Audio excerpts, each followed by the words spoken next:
actually decide in Ghana, what would be your recommendations? Well, the first thing, What's the name, sir? I'm huge people Okay.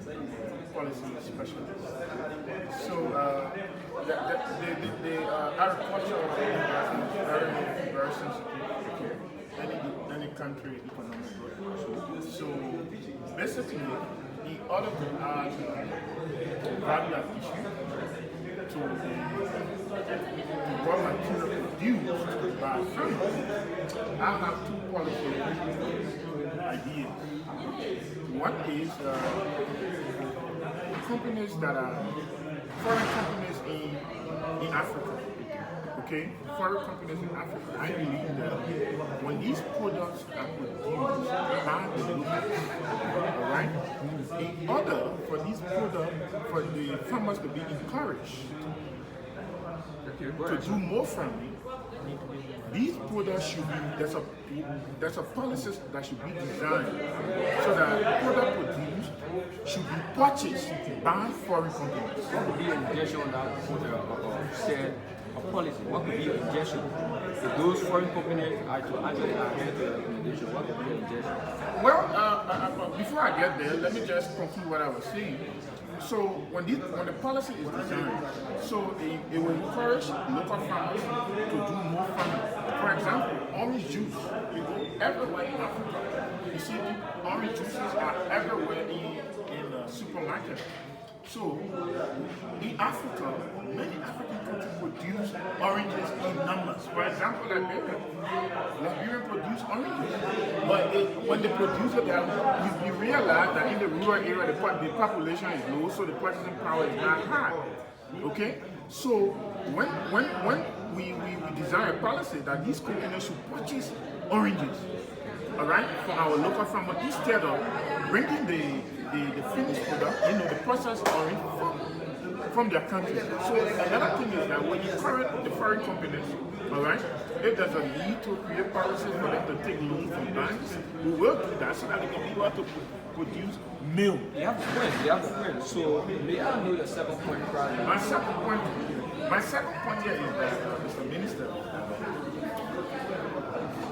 the local farmers are basically in the rural area, right? So when they produce these huge quantities of raw materials, all right, the purchasing power also low in the rural area. So the government should be able to provide at least 50%, all right, transportation to the local farmers, where they can be able to bring their products to the urban area. Because in the urban area is where you find the purchasing power is so high. So when the products come, the consumer want for those products. So the producer get more money. So when they get more money, they go back home to make bigger farms, so that they can be able to produce more products for the following year. You get what I'm saying? So providing subsidies to farmers in the area of transportation is key. You have a point. I will actually draw down, and our subsequent time, probably maybe our budget allocation will actually look into this recommendation. Sir, how are you? How you doing, sir? I'm doing good. Okay, I'm alright because it's for me. Minister of Rural Urban Development. What's the name? So you heard it better, right? So I just had a 2 minutes. So can you give your 2 policy recommendations to address the issues confronting the farmer? Thank you, sir. Like you said, he's mentioned a couple of points that I think I also had in mind, but I can add one more point. Is these local farmers, they are cultivating, producing, and consuming. But again, their level of producing, the type of production they are having might not be of a good quality that can be internationally sold or that can be exported to international levels. So what government should do is also get involved, see what type of production that they're producing. Is it of a good quality that can be found in the markets internationally? And if not, the government should find a way to make them produce of good quality production. For example, like putting them working in teams. Some people are working individually, just producing oranges, fruits all by themselves. But if they do kind of collective production, like being in cooperatives, being in groups. In terms of financial empowerment, what do you think national government can actually help those folks that are actually struggling to actually do raw materials? In terms of financial, I think I'm thinking about the quality of the seeds they are using. Maybe they are not using the good quality seeds, so the government should maybe give them some money, some incentives, so that maybe government should take initiative to give them seeds to grow. Because the government, if it takes initiative, they will have consulted the type of seeds, the quality of seeds, and the soil on which they are going to produce seeds, so they can produce a good quality production to be exported. And also government should find the markets for them, because they might produce, because they don't have that big markets where they can sell their products, they end up eating it or just using it locally. So government should take initiative to find markets, but markets of a good quality production that the government has been involved in the production and the farming, irrigation, and make what they produce of good quality. That's good, gentlemen. But within this particular country, we are national government. Actually, what we do is actually regulate the market. We regulate the market in the sense where we actually don't normally push on those private business institutions, right? But we're actually running a PPP, private-public partnership, right? The national government actually develop the private sector, actually feed their market. Why the students actually need to address those concerns that you guys actually raise. But on the other hand, the national government also has to raise revenue. How can we actually do revenue through tax?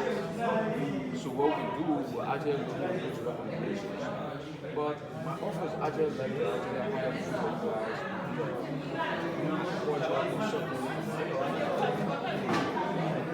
what would be the, do we agree, you guys agree? Well, it's good, yes, we are willing, that's why we are experts in this area, we are willing to contribute to your country. Secondly, you just raised another point, but while it's true that the government, collect taxes from each foreign institution, but it's again to be able to serve the purpose of our people. You must put in a system wherein, there can be value, given to our local products. Not because we want to collect taxes, and at the end of the day, because the agriculture sector support the national economy. Okay, they support our national budget. So if we make the agriculture sector attractive, all right, that means that the government going to raise more revenue also from our domestic agricultural workers. You get what I'm saying? Yeah. Because the foreign company will be constrained because the laws are there. That will make countries like Rwanda and other countries are moving. You understand? Because they make the policies, the foreign institution come, they to go policies, and then what happened? The government, look at the country like Rwanda, border is around pretty close to 2 billion. 2 billion. Because their system control, the policies are strict. So we are willing, and I'm sure my brother can give a piece on that. So what do you make of input substitution better? Because at the Ministry of Agriculture, one of the recommendations actually I made in terms of input substitution, meaning there are so many goods and services that actually produced within the country locally, but we actually want to stop the importation of those raw materials that are being produced by farmers. We want to actually stop. Maybe if the importation of those raw materials into the country, maybe if it is 10%, actually try to reduce it to 4%. We want to do that in order to give farmers the opportunity so that the local market can be able to dominate the local market, so that the goods and services can be able to grow, and more people actually want to them. Because when those importations are not known, if it reduce, right, those importations, it will reduce the percentage of importation, meaning we'll actually get the leverage to the local farmers to actually compete on their local market. Then the purchasing power also going to increase. What do you make of the importation substitution method? It is being instituted also. You are consulting. That's why I said consulting in my office. That's a good point. I think I support the point that importation should be stopped in this way, because because if we locally consume our own, we consume what we produce, because those export products, they are coming to country and they are coming expensively. Yet we can, locally we can still make that, so that will reduce because the inequality in terms of purchasing power, because people think that they have a lot of money, they go buy those expensive products. That's a major problem. They don't invest and they don't even buy these local products that we produce, yet is of the same quality. And we can make it the same locally by hiring professionals, by learning on how they are producing it. For example, back to juices, we have mangoes locally. So, and those people are bringing us juice, not because they have made them out of something different, but it's still the same product we're having here. So what we think we can do is stop the imports and also put much emphasis and invest in the produce locally, local produce. And of course, there will be this thing of raising awareness into people of high class people so they can understand that this is the same product, same level. For example, in Rwanda, we have what we call Made in Rwanda. So in Made in Rwanda, we produce our own produce, then we consume our own things. So we stop imports, we consume our own. So we can create something like that. Thank you. Mr. Blai, I just want to throw a question to you for you to make a follow-up. He's talking about we should actually stop importation of those raw materials that actually come from outside. Do you actually believe that our domestic base in terms of our market, our local market, or our local farmers facility to actually produce for our niche market? If we have to stop, or can we minimize importation, or can we stop it totally? Do you agree with the point? Well, for developing countries, we cannot 100% stop it because Believe me, a little bit disagreement in terms of not 100%, but we can minimize it at a greater extent. You get what I'm saying? Because, for example, look, I will use Liberia as a case there. Liberia has iron ore, okay? We got rubber, but the iron ore are being transported to foreign nations. All right, they go and transform it, and then send it back to Liberia. All right, so we can write policy to reduce it at a greater extent. Okay, because these countries work interchangeably. All right, nations around the world, they work interchangeably. So you cannot, even America is still depending on China for some things. Even Great Britain, that's how we work for our country to be sustained. But in order to empower the locals, all right, and add value addition to what we do, all right, we must be able to create policies that will advance these ideas, that will make them happy and raise domestic revenue for our country. We cannot only depend on the foreign company to bring new ideas before our country moves ahead. And that's why African countries should look at Rwanda. The agriculture sector, what Rwanda has. Rwanda is a struggling country, but their ideas is booming their country. They do not have rubber, they don't have gold, they don't have the basic things that countries in West Africa that we have. All right, they depend on agriculture and tourism. These are key things that move in Rwanda. But they have laws, all right, that encourage the local farmers. All right? So all we need to do in Africa is to make sure that we give the people the support. One of the issues that is lacking in the agriculture sector is the processing power. okay. The processing power. We produce, but we don't process. What is technology? Yes. So if you look at one of my professors, Professor Edward Cardoso, he talked about industrialization. It's one of the key things Africa is lacking. We need to industrialize our countries. If we produce, look at Liberia. So many, let me know, many in terms of, you talk about technology. So many will actually need, our ministry actually need to look at human capacity video or those farmers to actually use the technology that Exactly. actually going to be used. Exactly. That's a point. So look at Liberia. Liberia is producing palm oil. Okay, you have countries like St. Darby, Golden Rhodium. These are multi-million, multinational corporations. All right, but what happened? A 50 million mill was constructed in Sino country to be able to process the palm, all right, into what?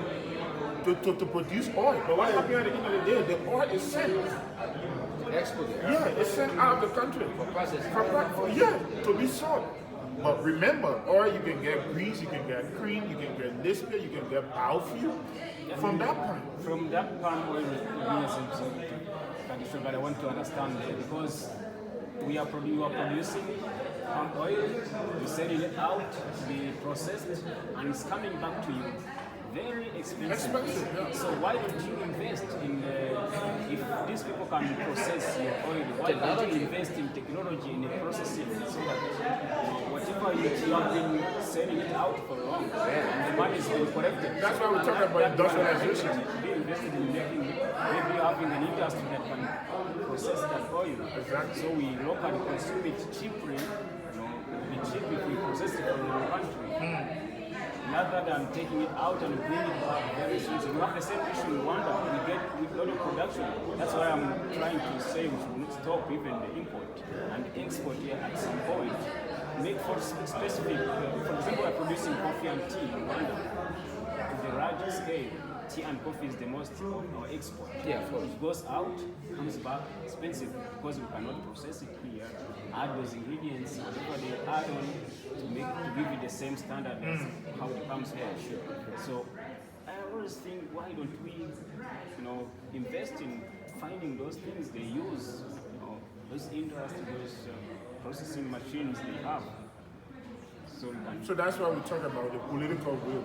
To have these things, I think we talk about it in developmental countries. When you have the political will, when the government is giving the support, we can be like other countries. Like you see, currently South Africa now is removing from being a developing nation because they have industrialized the country, they have the basic technology, they have the political will to make these things happen. So gentlemen, I just have like 3 minutes, so we just like to wrap up. I'm actually impressed by your recommendations to actually address farmer concerns. It's very difficult, right? We are not all the times we have the opportunity to actually meet with those farmers.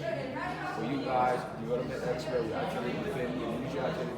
I'm actually impressed by the policy recommendations you guys actually give. And hopefully, President Man would like to actually hire you guys as certain agriculture consultant, specifically actually address those issues actually confronting the agriculture sector. So I'm actually impressed. So, is there anything you didn't tell that you guys would like to do? Well, basically, I think we have touched all. We are willing to run our services beyond institution. We do our best to ensure that from the better policies that will move the agriculture sector. Sure, like you said, we are happy to be hired and we do our best to make sure agriculture is good standard and help improving in the country. But there has to be political will. So that's what we ask from the government side. You have to understand it and make it flexible, make it easy and understandable so we can work together. Thank you. So, gentlemen, we'd like to say thank you so much. And actually, it was just a student presentation. And we are all development students. We are all students of the Ghana Independent University one conclusion. We are actually students of the Ghana Independent University. So we have a assignment based on our development class. So we just try to address some issues with the agricultural sector. So this is from a huge multi and this is Pacific Umuhira.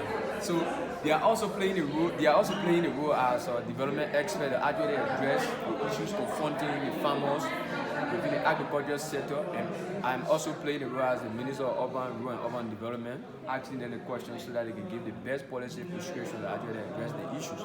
So we are all colleagues. We are just trying to exercise. So thank you ever so much. May God bless each and every one. Thank you, Mr. Minister. Thank you so much.